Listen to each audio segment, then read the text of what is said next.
the moment of people fighting against evictions, being evicted because they're not able to pay their mortgages, and the banks are simply evicting people from their homes.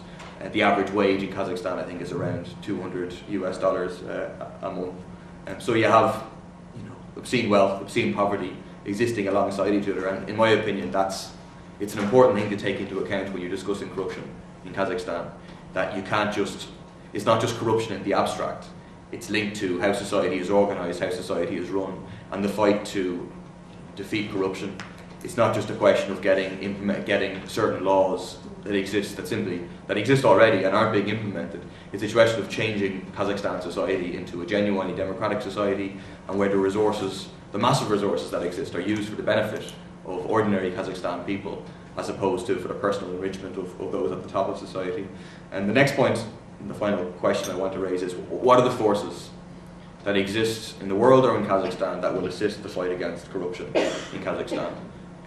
On the question of the EU, I have to be much more negative than some of the other speakers on what the reality is of the role of the EU in relation to human rights in Kazakhstan or in Central Asia generally, because it's my experience. I've only been an MEP for a short period of time. Previous to that, I was working in the Parliament, and on every single issue you see the European Parliament, the European Commission, they talk about human rights. They put in a few words at the start of a resolution saying that they're in favour of human rights. Wouldn't be good if there was human rights. In the Central Asia strategy, they talk about human rights, they talk about the rule of law, they talk about democratisation. But the reality is always contained a bit further down, and the reality in terms of Central Asia is the focus on the oil and the gas resources, and the fact that in reality the European establishment parties, the majority of the Parliament, in my opinion, represent the interests of the oil multinationals who want to get their hands on these resources and are willing to do deals with Nazarbayev in order to have them, and the same across Central Asia. And that's, if you don't look at the words and you look at the reality, that's what's illustrated. The European countries consented to Kazakhstan being the chair of the OSCE, supposedly to promote human rights. I mean, it's just a joke.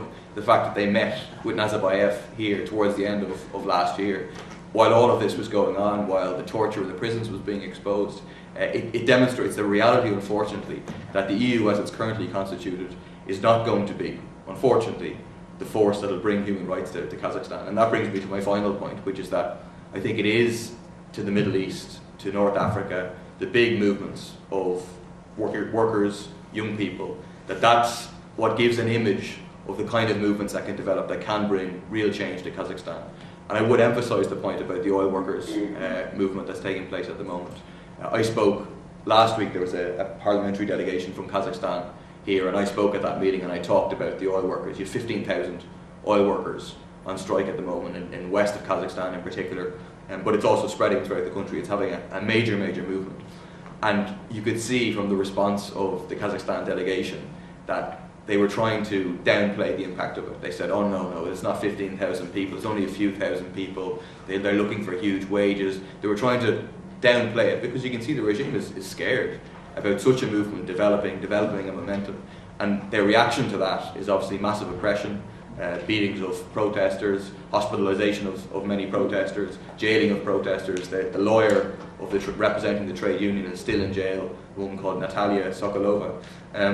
But you can see by their response that that's precisely who they're scared of, that it's those movements of ordinary people that have the power to change society in Kazakhstan and to eradicate the type of corruption we're talking about. And I think, like for me, my role as a parliamentarian here is, yes, to fight for human rights within the parliament, but I don't have a huge confidence that I'm going to be able to achieve it, or that the EU is going to be the vehicle for human rights in the region. So alongside that, it's trying to assist the movements in Kazakhstan, and that's the idea of the trip to Kazakhstan at the end of July, is precisely to assist the movements that already exist in Kazakhstan and to publicise them to the outside world, and to put some pressure on the regime to mean that the international public opinion internationally is watching what happens in Kazakhstan, and it can somewhat stay the hand of the regime if they're aware of that. So I think that's the key role, to try to assist people in getting organised themselves in Kazakhstan and using their own power to defeat the regime. Thanks a lot.